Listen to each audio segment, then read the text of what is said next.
ay naninirahan sa kabila ng ulap.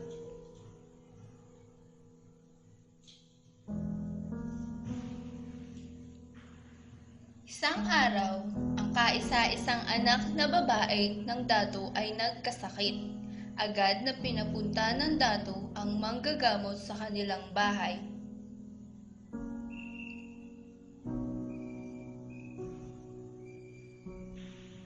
Pagkatapos, nag-usap ang manggagamot at ang dato sa labas ng kubo.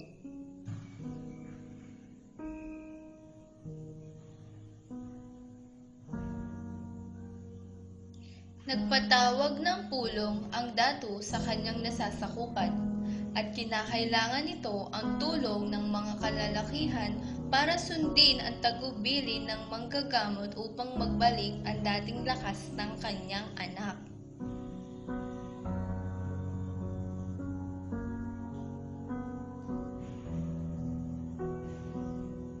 Dinala ng mga lalaki ang may sakit sa puno ng balite at hinukay ang lupa ng nakapaligid sa mga ugat.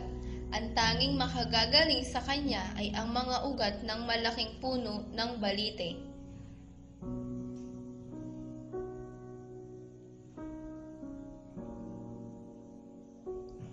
Ngunit, sa di inaasahang pangyayari, bumuka ang lupa.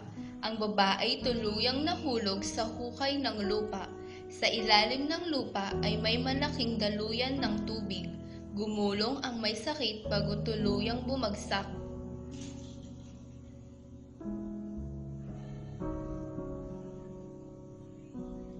Nakita ng dalawang bibe ang pagkahulog ng babae.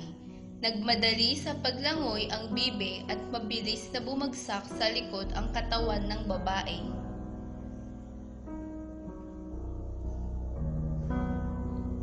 Sinunod ng palaka ng utos ni Pagong na dalhin ang dumi ng puno sa ibaba. Ngunit hindi siya nagtagumpay. Inutusan ng malaking pagong ang daga, ngunit siya rin ay nabigo.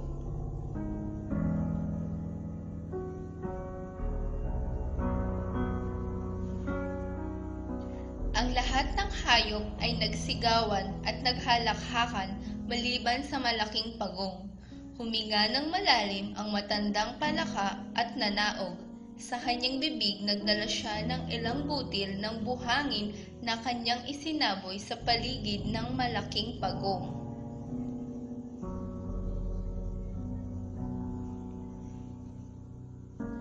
At isang pulo ang lumitaw. Ito ang naging pulo ng buhol.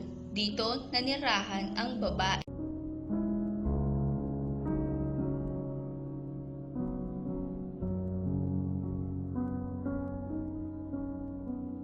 Makaaakyat ako sa ulap, makukuha ko na ang kidlat at makagagawa ng liwanag.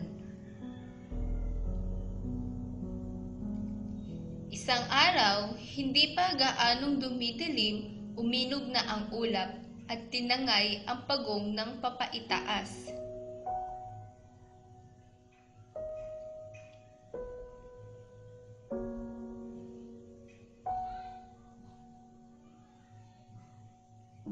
Nabuo ang araw at buwan na nagbigay liwanag at init sa babae.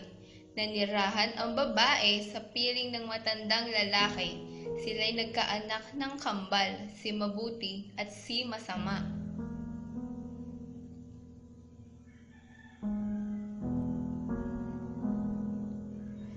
Si Mabuti ay gumawa ng kapatagan, kagubatan, ilog at maraming hayop at isdang walang kaliskis. Ngunit, ito'y tinakpan ni Masamang anak na makapal na kaliskis, samantalang ang mabuting anak ay nagpatuloy sa pagpapaunlad ng buhol at inalis ang masamang espiritu.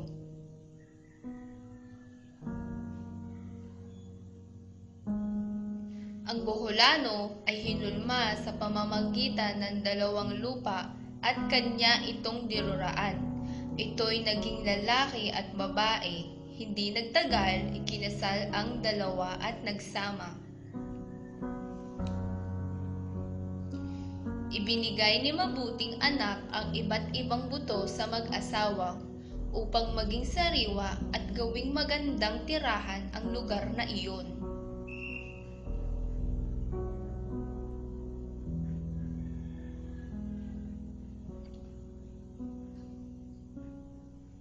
Ang mabuting anak ay lumikha ng igat, ahas at alimango.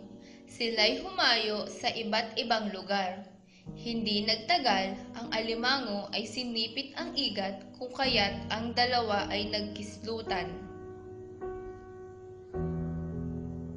Ito ang dahilan kung bakit maraming alimango sa Bohol, maging sa lupa o sa dagat, at ang igat na kauna-unahang nilikha ng mabuting anak.